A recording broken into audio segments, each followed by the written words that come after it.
Hello, everyone. Thank you for joining our second webinar. So the second round of the same webinar that we did the first time. For the next hour or so, we will be viewing and discussing the short film Behind Closed Doors. I'm Paulina. I'm a Peace Program Counselor here in Victoria. I'm Carolee. I'm also a Peace Counselor here. And my name is Nate. I am also on the Peace Program team here at the Victoria Women's Transition House. So before getting started, I'd like to take a moment to acknowledge the territory that I'm currently working from and where I call home. It is the territory of the Lekwungen speaking people, the Esquimalt, Songhees, and Wasanic nations who had been living on these lands for thousands of years before me. I'm fortunate to be able to continue the work of prioritizing the health and well-being of families, just as they did on these lands before me. Thanks, Paulina. So the short film we're going to view together today is called Behind Closed Doors.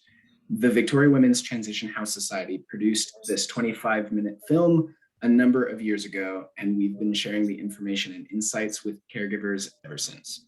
Since we're sharing the video with you over Zoom, we have a couple housekeeping items to note before we get into it. Firstly, we are grateful that you're joining us this evening for this webinar. We encourage you to do what you need to take care of yourself throughout this webinar. If for any reason you need to leave the meeting or take a break, know that you can reconnect to the meeting simply by using the same link as before. At the end of the webinar, you'll be prompted to complete a short survey about your experience. First-time feedback for us is really valuable. Secondly, confidentiality is very important to us. In case you're new to Zoom, I'll let you know that we've chosen to disable the chat function for this meeting. And instead, we invite you to share questions and comments on today's material using the Q&A function. Responses will be sent directly to the hosts so that we can respond to as many of your questions as possible within our short window of time together. You may choose to submit questions anonymously by checking the box that comes up when creating a Q&A response. Carolee, do you have anything to add to this? Just to feel free to jot down any questions that you have throughout the film, and then I'll keep note of them. We won't be addressing them till the end of the hour. Okay, so we'll get things started by watching the first half of the film Behind Closed Doors, which explains the effects of witnessing abuse on a child's brain and nervous system. The content of the first portion of the video may be emotionally heavy and may be triggering for folks who have had histories of violence in the home. If you do find yourself triggered, please feel free to take care of yourself in any way that works best for you. A couple of suggestions that may work well are breathing exercises or grounding exercises.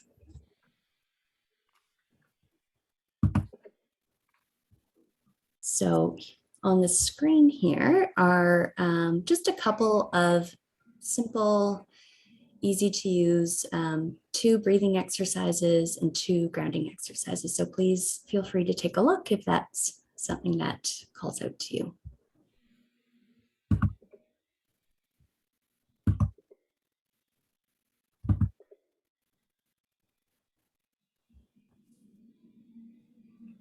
We encourage participants to stick around until the end, because although the first part of the video can be heavy, the second part is important to learn how to respond best and has some very hopeful messages.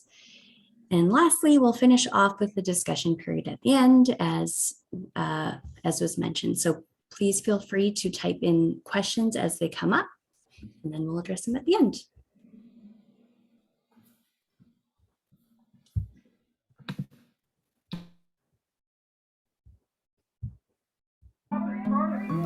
I would go to the deepest, darkest part of my closet in my room. I remember I had this toy that would play nursery rhymes. I would turn it up as loud as it would go just to drown out the sounds that were coming from downstairs.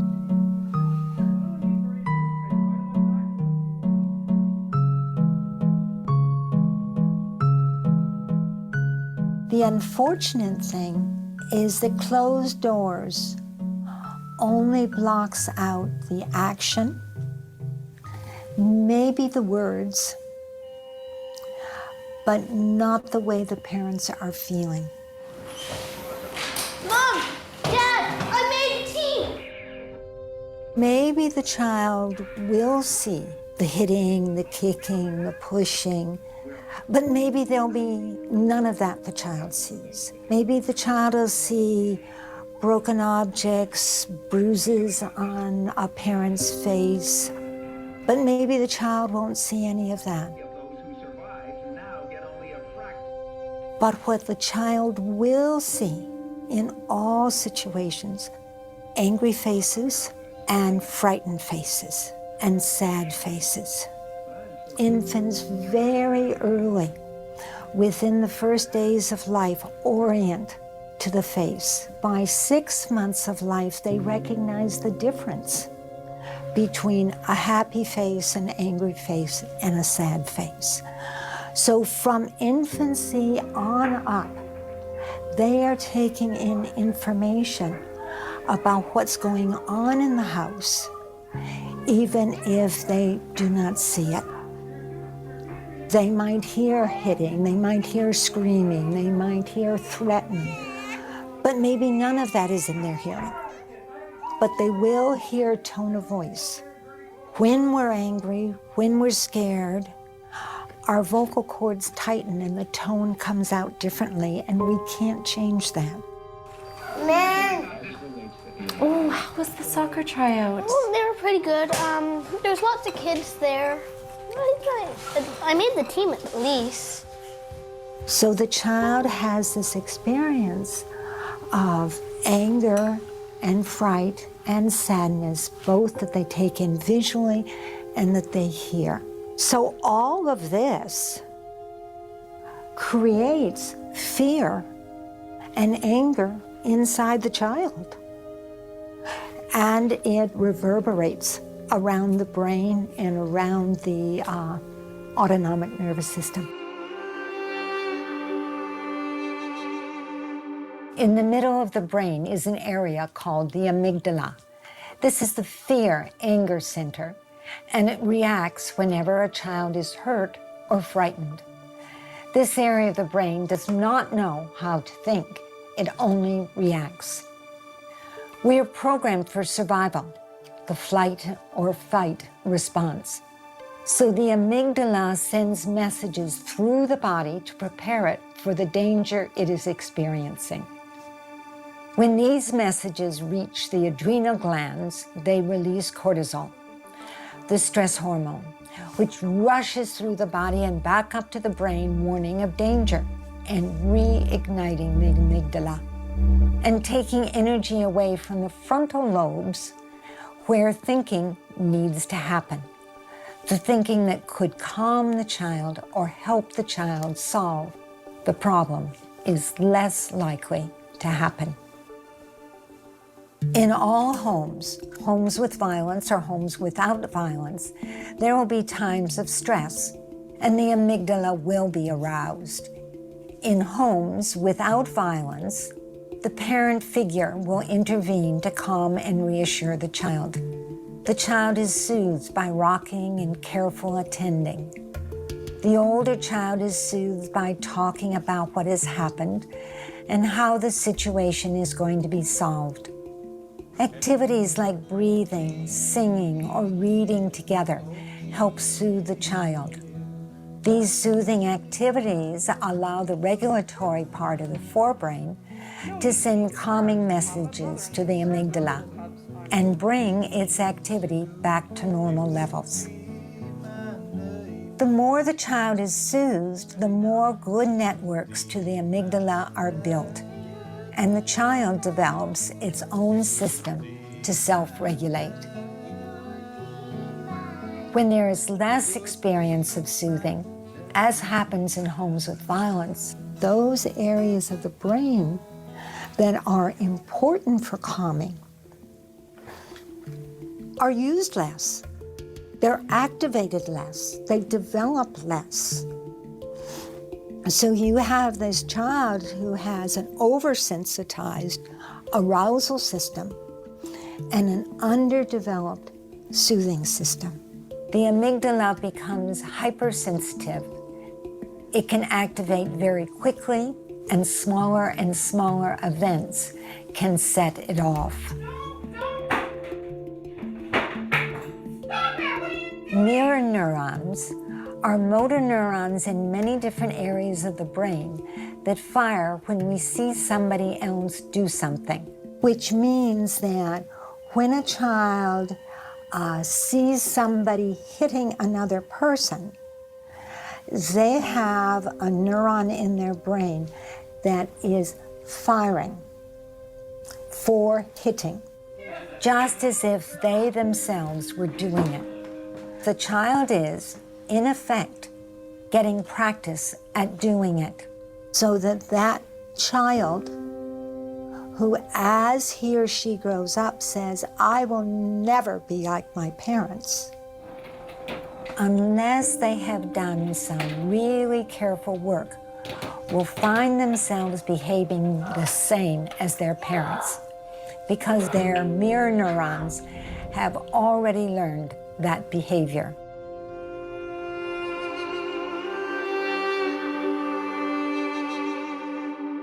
When there is domestic violence, it is something which becomes very consuming for parents because it's not what they want. It's not that peaceful family that they had in their dreams. And as they become more and more activated in their own systems, their own amygdalas, their own cortisol response, they are less and less able to soothe the child. I remember my mother crying a lot. I didn't really know what to think about it. It frightened me. I wanted to comfort her. I tried. But as I got older, I got angry. You know, I thought, isn't she the one that's supposed to be comforting me? So they may still be sitting with the child, they may still be reading with the child, but very often their minds are off somewhere else. What am I going to do when my partner comes home? How am I going to respond? How am I going to keep my child safe? All of these really important thoughts, but children know when parents aren't there. They're physically, but not there mentally. My parents were completely absorbed and taken up with their abusive relationship. They completely forgot about me.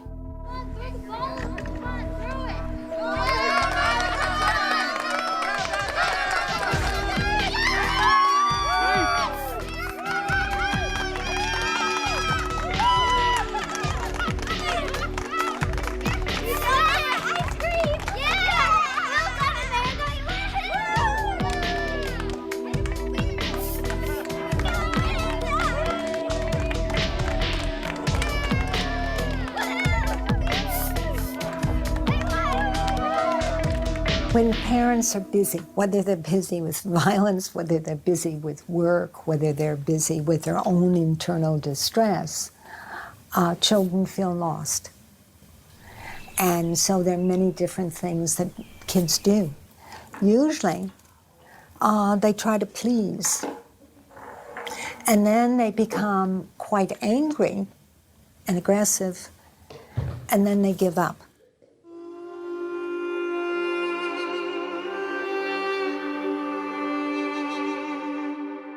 At first, I tried to be very good. I thought that if I was the model child, that maybe they would notice me, love me. Mom! Mom?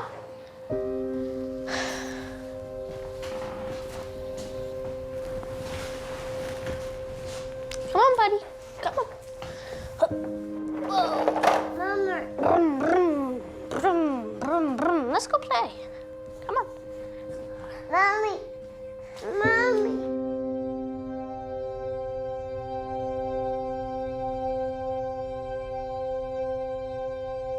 But it didn't work.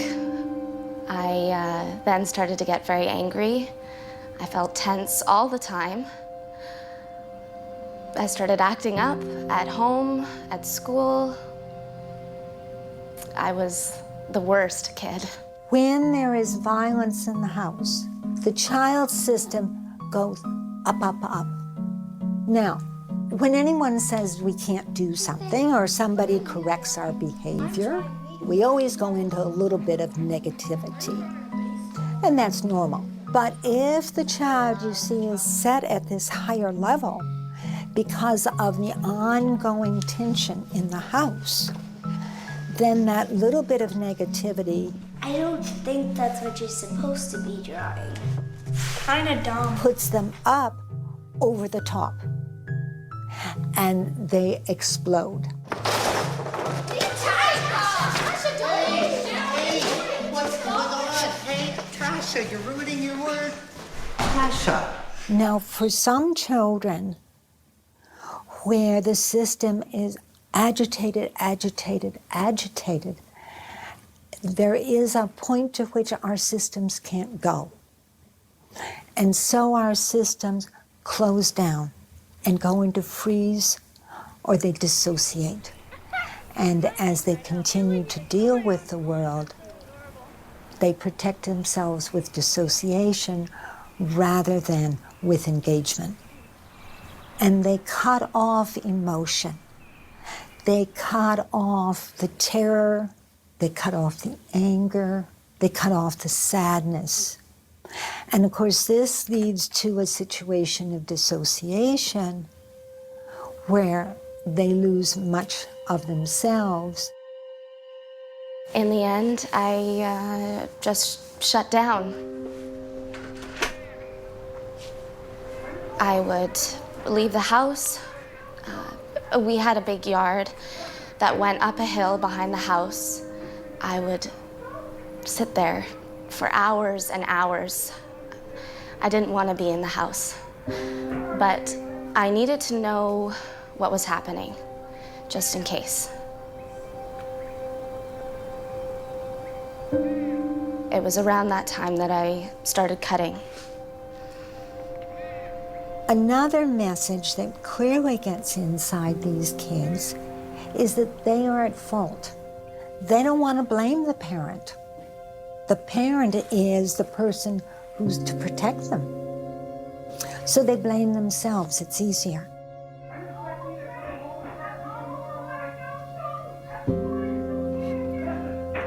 Don't ever think your children can't hear you when you argue.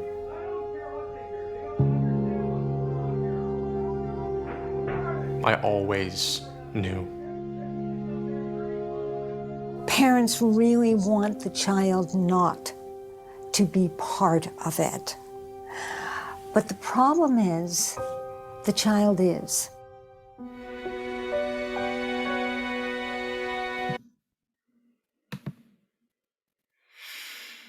Okay, so we do acknowledge again that part one is really heavy and can bring up some really big feelings. So we welcome you again to take a moment for some self-care, maybe taking a deep breath or doing some grounding. I'm also going to welcome you to take a moment to write in the Q&A box 1 or 2 words reflecting how you're feeling right now.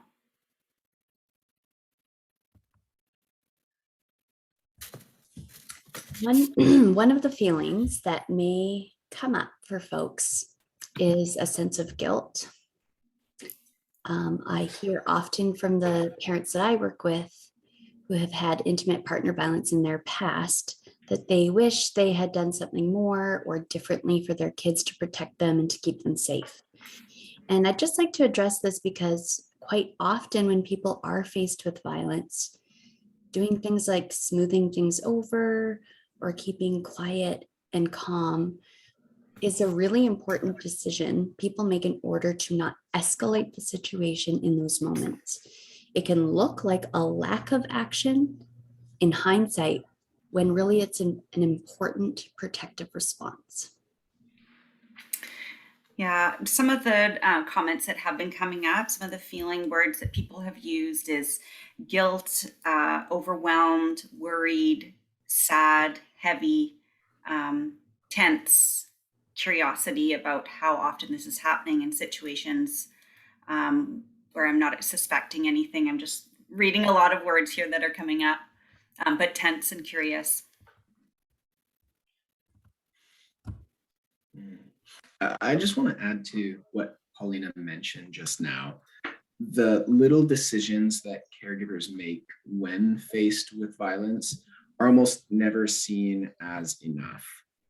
Because in a world where victim blaming is a normal occurrence, little acts of resistance are forgotten if they don't fully stop the violence.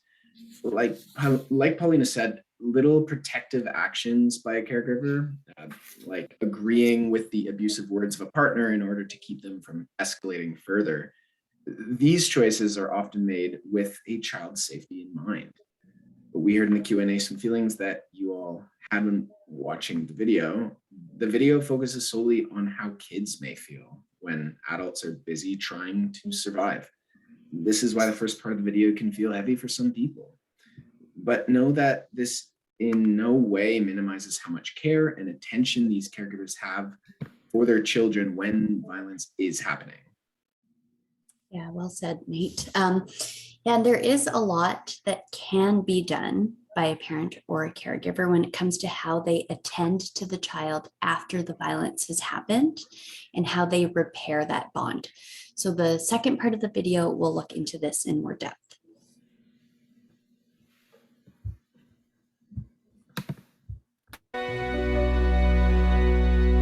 As I got older, I would get mad at my mom. Like there was nothing she could do that didn't get me riled up.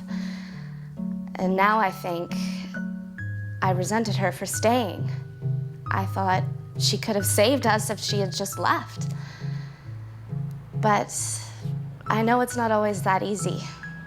It's not that simple.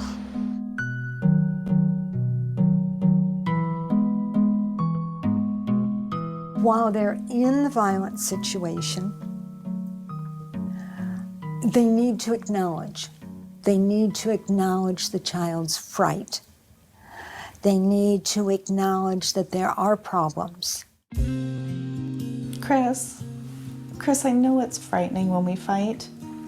I know you don't like it when Daddy and I fight. It's grown-up stuff. We still love you.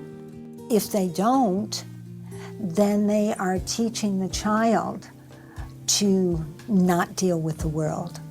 They're teaching the child that they need to put up with behaviors that are not all right. And they're also being taught that what they feel is not important.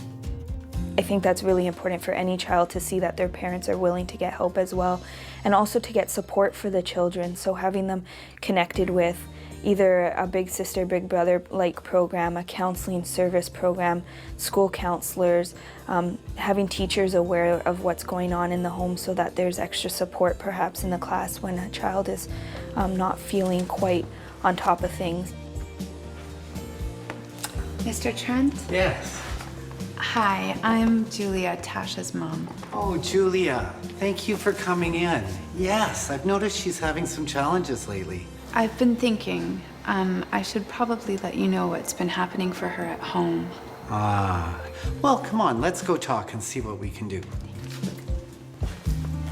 So I think one of the key things for the teacher is really understanding how it affects emotional and academic development, as well as really recognizing that children perhaps will not come in with their homework done, or they will be a little bit more antisocial, I guess, and quiet and reserved, and really just allowing those children the space and the time to work through that.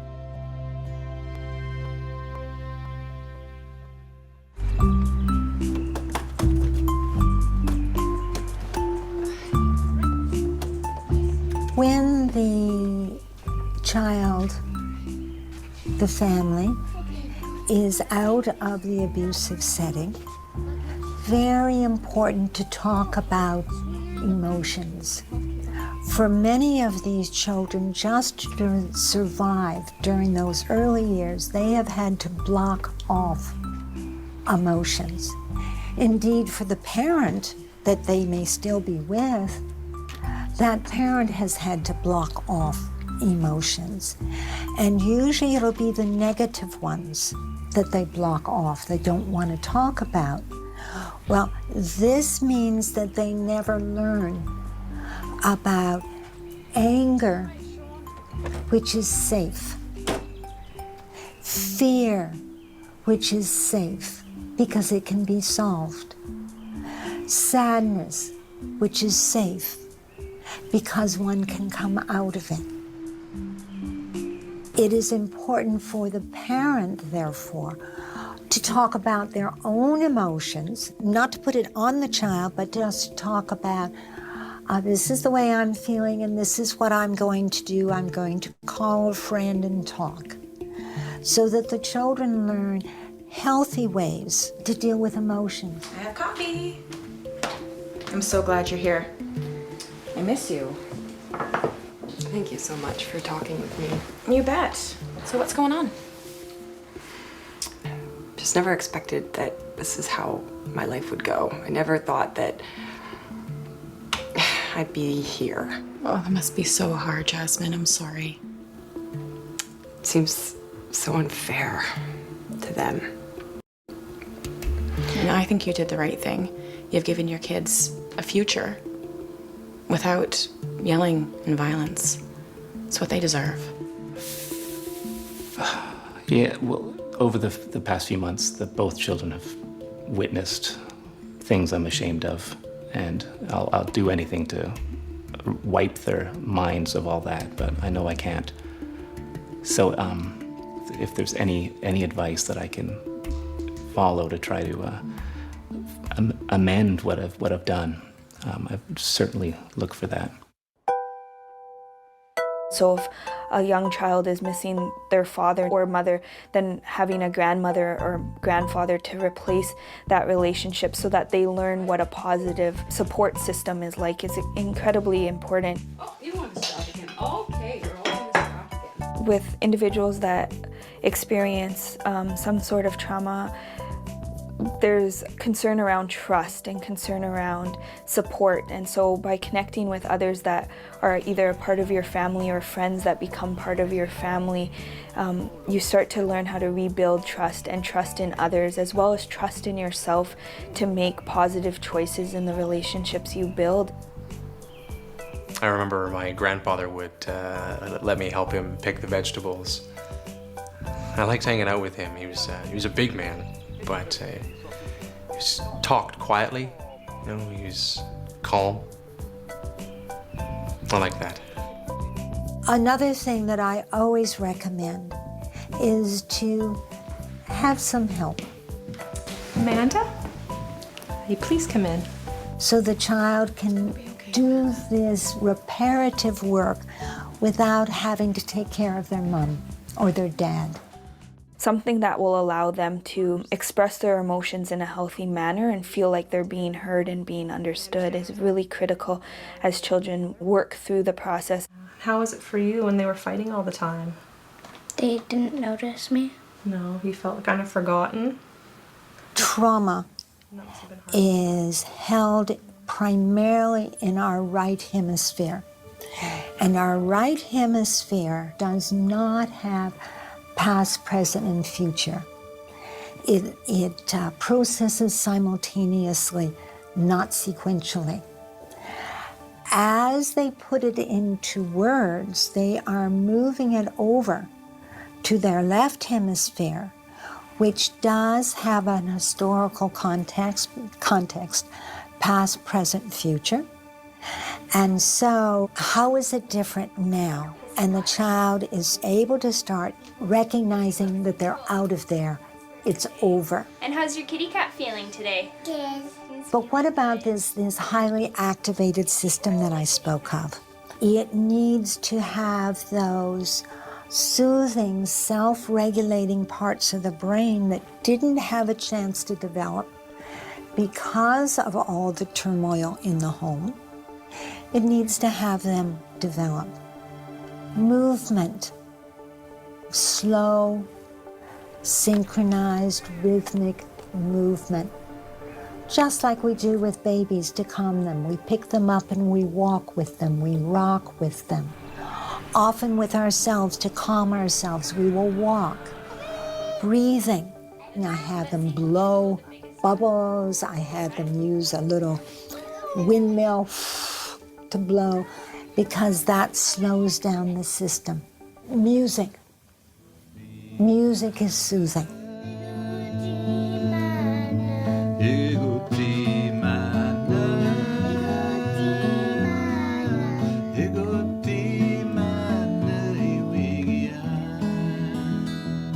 Yoga, meditation. As the child attends to the self, there is more self-awareness, and that ability to calm increases. Sometimes it's hard when we recognize that the situation that we've placed our children in wasn't a positive one. Children are resilient and they will develop with support and love.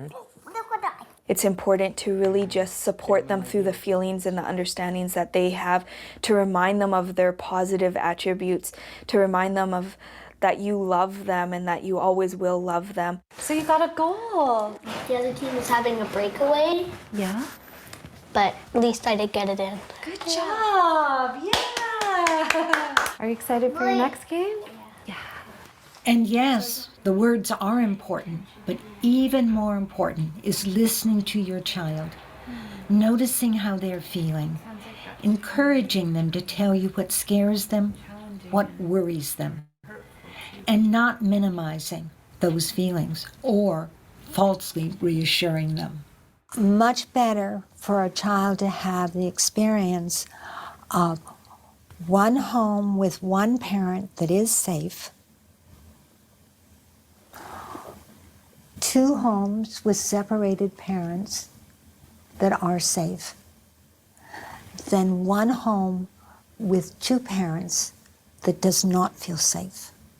It's not your fault. It's really not your fault.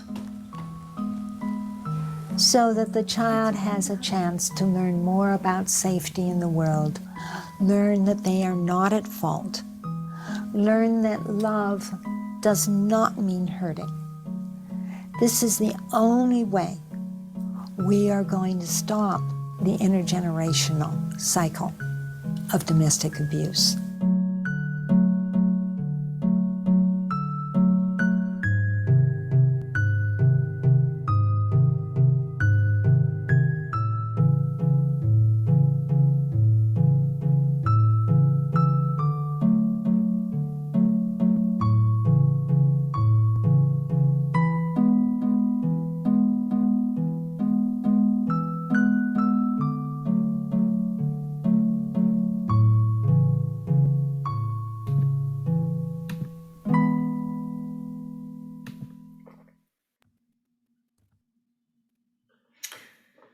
What I really love about the second half of the video is just how simple it can be to be attentive, to validate our children's feelings.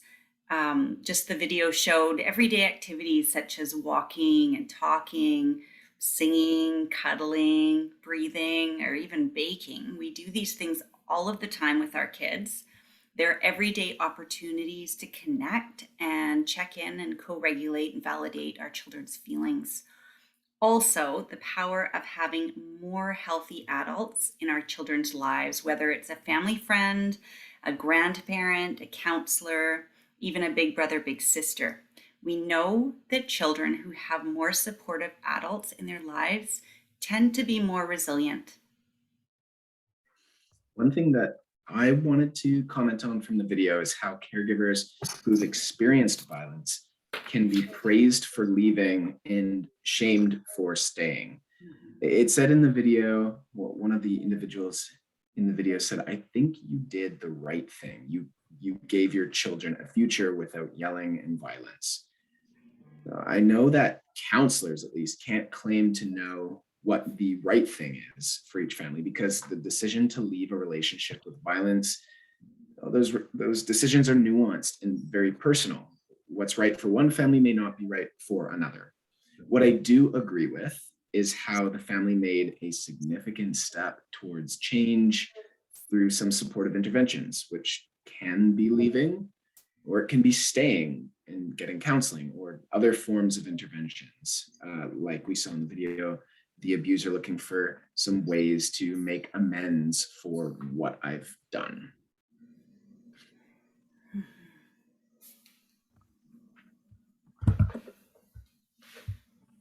Okay, so I think the next part is the question, like time to do questions. Yeah, I'm just kind of looking through a few of them now.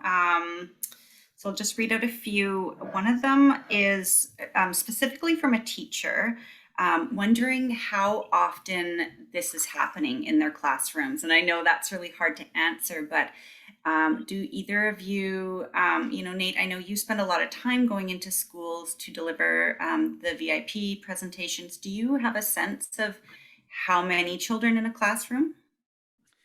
Yeah, the statistics that we have from our overarching BCSTH, the BC Society of Transition Houses, although the numbers are approximate and across a number of different metrics, they do say that 3 out of 5 children in a classroom have experienced some form of family violence or some sort of fighting at home. So it is over half.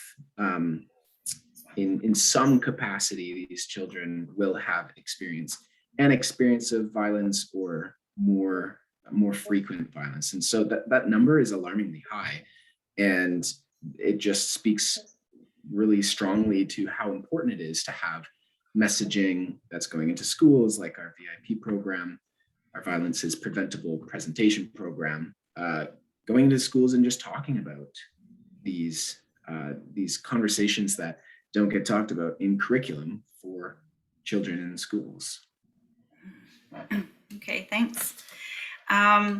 There's another one around communication. So one person is stating, and Paulina, this might be a good one for you, just around the communication of a woman and her children. So this person left their abusive relationship 5 years ago, and she and her children really haven't talked about it since. They just want to forget about it and move on. And so this mother is asking if that's okay. Mm-hmm. Yeah, so I think in the video, it was actually addressed quite clearly about just how important it is to talk about it for various reasons, including just that the child knows that behavior was not something that should just be accepted and taken as normal. But also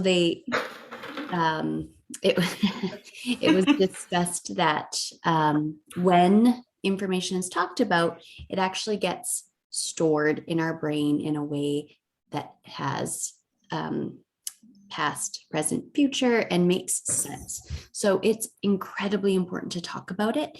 Definitely, ideally, it's optimal to be timely with it. So if an incident occurs at home, addressing it as soon as possible after is ideal, but life isn't ideal and things happen, and it's still okay that 5 years has passed to start conversations around it. If you are not sure how to start those conversations, having a conversation with a counselor of what you're trying to get across and what would be important points to say would be a great place to start. But I suppose 5 years later, just really naming what happened, acknowledging what you believe their experience may have been, and giving them space to talk about it, and just being available to listen to anything that they share. And even if it's different than how you recall, occurrences happening, it's really important to just be available to listen to their interpretation of those occurrences. Okay. So another question that's coming up is from a person who has left an abusive relationship. They do not have family in Victoria, and it has been difficult to get service for her children because of wait lists. So the question is, how can I make sure my children feel supported now? Nate, do you have anything to comment on that? How can I make sure that my children get some support now? That's the question. Yeah, right? yeah, they don't have the family support, but they're wanting those healthy adults that the video had talked about.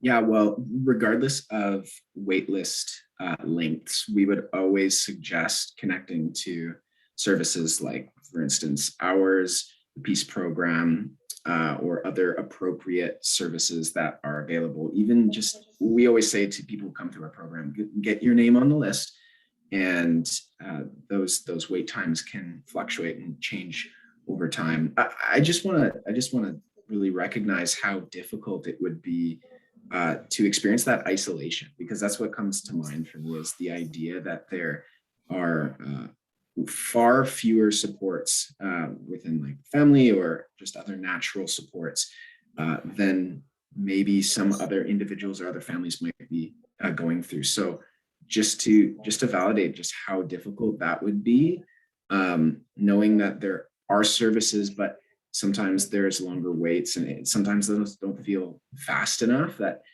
there's no easy answer to that, but definitely if we're talking about children, there's within their schools, there's always supports like counselors, admin staff, or even teachers that they feel comfortable with and safe with. And for those children, maybe they have ideas, or there's programs being created that might be useful or helpful. And of course, there's community agencies that would provide non-counseling programs, supportive programs, even things like the One-Up single parent services in Victoria would be great for new families that don't have a lot of connections. Is there anything I'm missing that you're thinking of? One of the things that you just commented on is around the neighborhood houses, Saanich Neighborhood Place, Esquimalt Neighborhood Place there. They have so many programs and so many opportunities for families to make those connections. And also maybe the connections that aren't so aren't professional. So for example, play dates with your children's friends. So getting them connected with those adults, the moms and the dads and the coaches on the soccer team or the dance teachers, things like that. Some of those everyday connections that they have in their community, those people can also be seen as safe, healthy adults. Mm-hmm. Okay, so another one that's just come up is just around, so children's anger sometimes comes out in a way this person's talking about the anger is directed at the caregiver, the mother in particular, and she is feeling very triggered by her child's anger. Paulina, do you have any ideas on how a woman could manage that when she's feeling triggered and her child is directing their anger at her? Mm-hmm. Yeah, I think it's a very common occurrence for a parent who has left an abusive relationship to find those conflict-oriented times, especially aggressive times, as a trigger and like a real significant trigger for them. And so I suppose the first thing that I'd want to state is the importance of that caregiver having some self-awareness of what does that trigger mean for them. So there's sort of a spectrum of what it could mean for you. But for some people, being triggered in a way where they are, exposed to aggression, they respond in a way that actually could be unsafe for a child. And so if you know that about yourself, and of course, you're working on it, that's just where you're at. And so it's really important to prioritize safety in that moment. And if that means removing yourself from the situation, such as, going to a bathroom or your bedroom, and just letting your child know that you need time and space in order to get through this, that's what you need to do, and that's okay. If that's not quite what's happening for you, and you feel the trigger coming on, but you have some of the capacity to adjust it before it goes down the road too far, into the fight, flight, freeze response, then breathing. I know a famous term from Dr. Dan Siegel is name it to tame it. So really just stating out loud, I am not doing well right now. When you come at me with aggression, I'm going to take 5 breaths and then we can talk about this. So yeah, anything That's else? great role modeling too. Yeah. And if either of you have more to add, please feel free. I was just thinking, in addition to that piece, that it is very common for caregivers to have their kids express anger towards them, especially if they're, let's say coming back from a visitation with the alleged abusive adult caregiver. They come back to the safe house, to the safe caregiver, and all of those pent up emotions, all of those feelings that weren't allowed to be expressed, wasn't safe to be expressed, are now being expressed. So even sometimes reframing and understanding just how this is their expression of emotions, the things that they weren't able to express, and they feel safe to be here. Perhaps that may lessen the blow of how challenging it is. Just knowing that these children aren't directing their anger at you for a particular reason, other than it's all built up inside and it needs to come out in some way, in somewhere safe. Yeah, I do notice that a lot of children that come to our program, when we ask the question, is it okay to feel angry? Many children say no. And what that is about is that the anger that they have seen has been scary. And so they think anger equals scary. So we really want to let kids know that all feelings are good feelings, that it is okay to feel angry, and that there's some safe ways that they can let that anger out. There's just one question here around boundaries as well.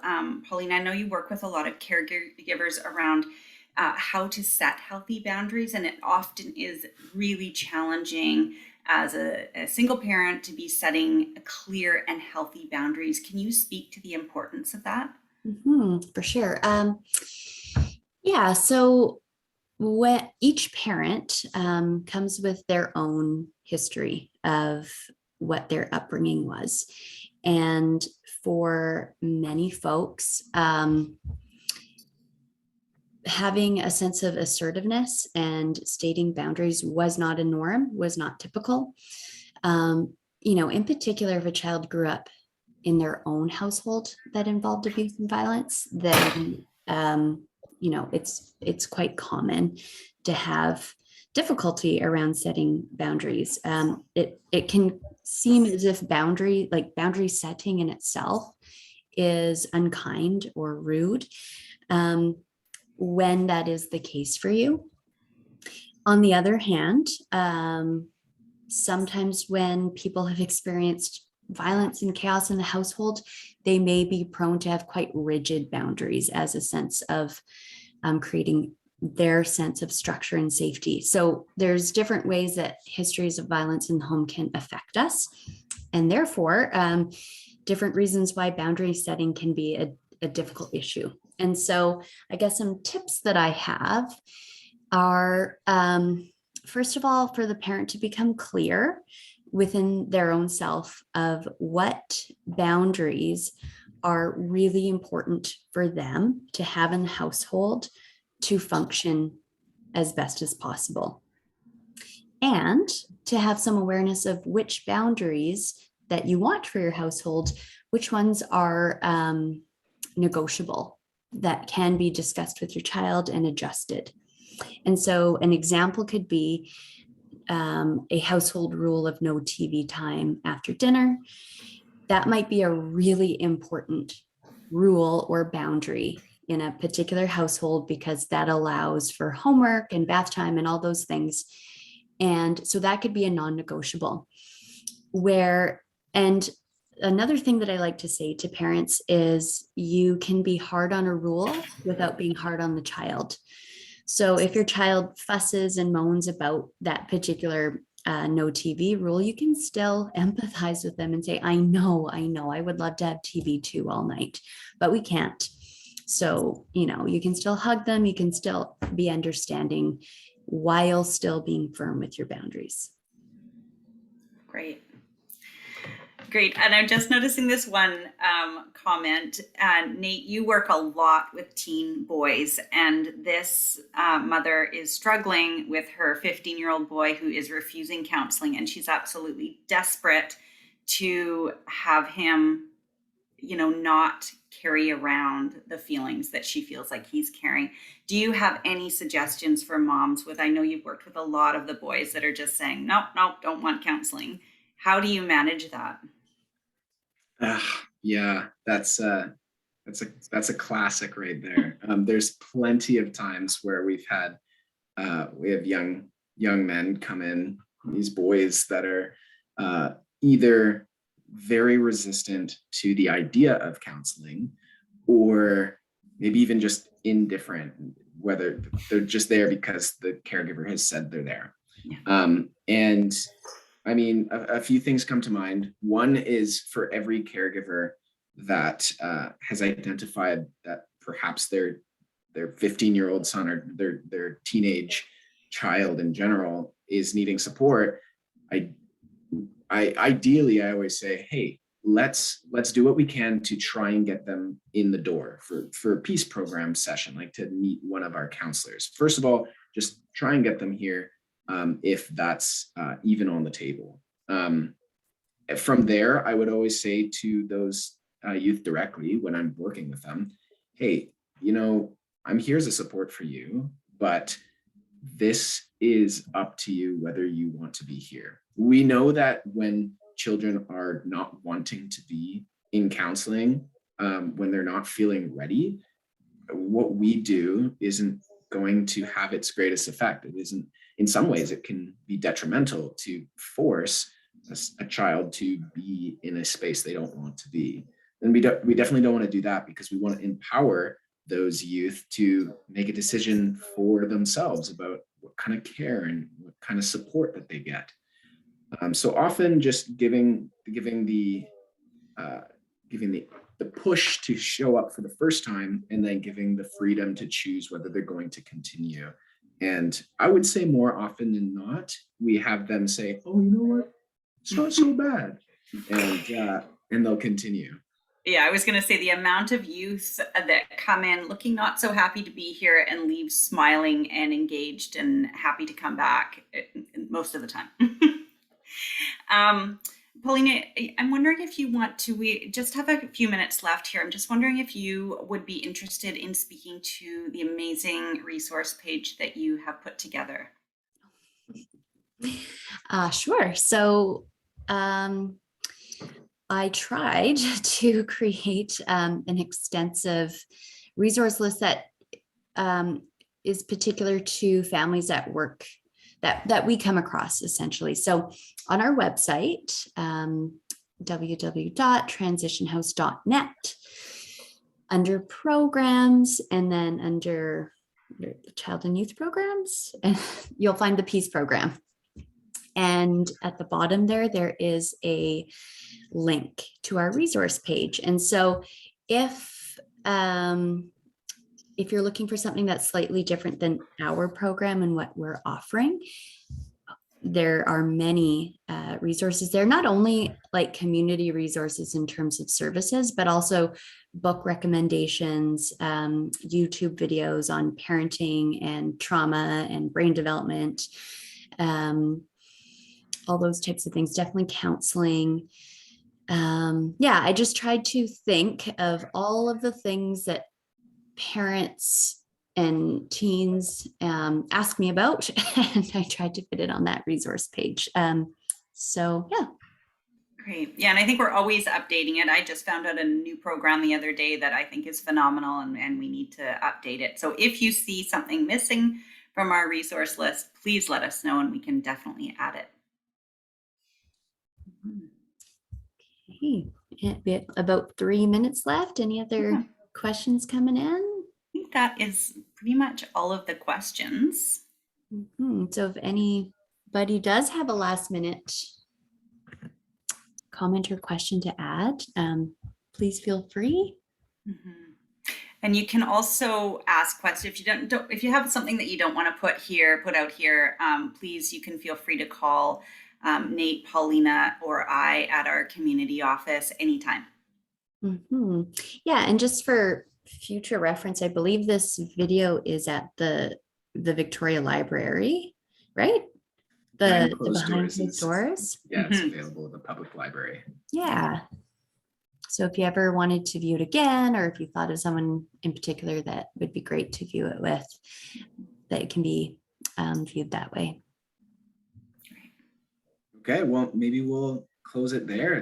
That concludes our webinar for today. So thank you for joining us. At the end, as you're clicking to leave, you'll be prompted to complete a 30-second survey just about your experience of this webinar.